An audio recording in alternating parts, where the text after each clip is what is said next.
بسم اللہ الرحمن الرحیم۔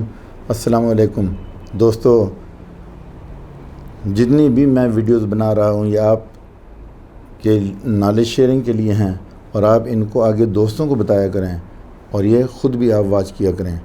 میں اپنے تمام دوستوں سے یہ ریکویسٹ کرتا ہوں کہ جتنی میں ویڈیوز بنا رہا ہوں یہ چھوٹی چھوٹی ہوتی ہیں، 2 سے 3 منٹ کی، 4 منٹ کی، 5 منٹ کی، تو یہ آپ دیکھ لیا کریں۔ اس میں بہت اچھی فائدے کی باتیں بتائی گئی ہیں اور کوئی فیس نہیں ہے، ابھی تک جو ہے نا کوئی ایسی فیس بھی نہیں ہے، اور اس کا فائدہ آپ ہی کو ہے الٹیمیٹلی۔ دوستو، آج جس ہم میڈیسن کی بات کرنے لگے ہیں اس کا نام ہے سٹکٹا پلمونیریا۔ سٹکٹا پلمونیریا 30 پوٹینسی میں یہ ایک پلانٹ کینگڈم کی میڈیسن ہے۔ یہ لنگز کی پرابلم میں بہترین میڈیسن ہے۔ مریض اپنے مائنڈ کو پوری طرح اپنے کام پہ کنسنٹریٹ نہیں کر پاتا، مریض کے لنگز میں کف بن جاتی ہے، یعنی سٹکی بلغم۔ اس کے علاوہ جوڑوں کے درد میں بھی اس میڈیسن کو مفید پایا گیا ہے، سٹکٹا 30 کو۔ اب ہم اس کے سمٹمز دیکھ لیتے ہیں کہ سمٹمز کیا ہیں، علامات۔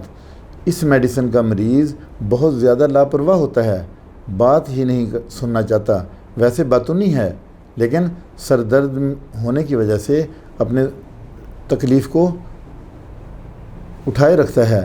اس کی ناک بہتی ہے تو گلے میں درد ہوتی ہے اور لگتا ہے اس کو جیسے کچھ گلے میں اٹکا ہوا ہے، اس کو سانس لینے میں پرابلم ہوتی ہے۔ خشک کھانسی خاص طور پہ رات کو لیٹتے ہی شروع ہو جاتی ہے، یعنی خشک کھانسی کا دورہ اٹھتا ہے۔ یہ جو میڈیسن ہے سٹکٹا، یہ رائٹ سائیڈڈ میڈیسن ہے۔ مریض کو لگتا ہے سینے میں کچھ جمع ہوا ہے، جوڑوں کا درد ہو یا دمہ ہو، استما، تو سٹکٹا ہی دی جاتی ہے۔ ناک کی لیئرز میں ڈی جنریشن ہو یا میوکس ہو، مریض میں صبح کے وقت تکلیف میں اضافہ ہو جاتا ہے۔ مریض کی چیسٹ میں رائٹ سائڈ پہ درد ہوتی ہے، سردی لگنے کی وجہ سے کف میں اضافہ ہو جاتا ہے، یعنی وہ جو سٹکی بلغم ہے سردی کی وجہ سے، سردی لگنے کی وجہ سے اس میں مزید اضافہ ہو جاتا ہے۔ مریض سانس لے تو کھانسی ہوتی ہے، ایسے میں سٹکٹا ہی دی جاتی ہے۔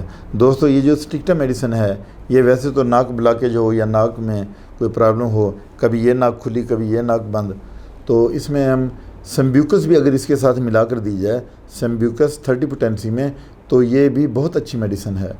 یعنی سٹکٹا 30 کے میں جو افاقہ آپ کو ہونا ہے اس میں مزید افادیت کے لیے آپ سمبیوکس بھی دے سکتے ہیں اس کے ساتھ ملا کے۔ تو ابھی ہم ڈوز دیکھ لیتے ہیں کہ سٹکٹا 30 کی کتنی ڈوز دینی ہے۔ دوستو، یہ کیونکہ پوٹینسی ہے تو آپ اس کو 3 ڈراپ دے سکتے ہیں، 3 ٹائمز اے ڈے۔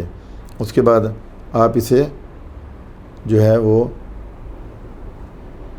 3 ڈراپ اگر ڈائریکٹ دیں گے تو 3 ڈراپ لیں گے، اور اگر پانی میں دینی ہے تو 10 سے 15 قطرے آپ دیں گے۔ 3 مہینے تک دینی ہے، اور اس کے بعد آپ نے دیکھنا ہے کہ اگر آپ کو آرام آ رہا ہے تو پھر آپ نے میڈیسن کی جو مقدار ہے وہ کم کر دینی ہے، اور پھر اس کے ساتھ آپ نے اپنے ڈاکٹر کو بھی کنسلٹ کرنا ہے۔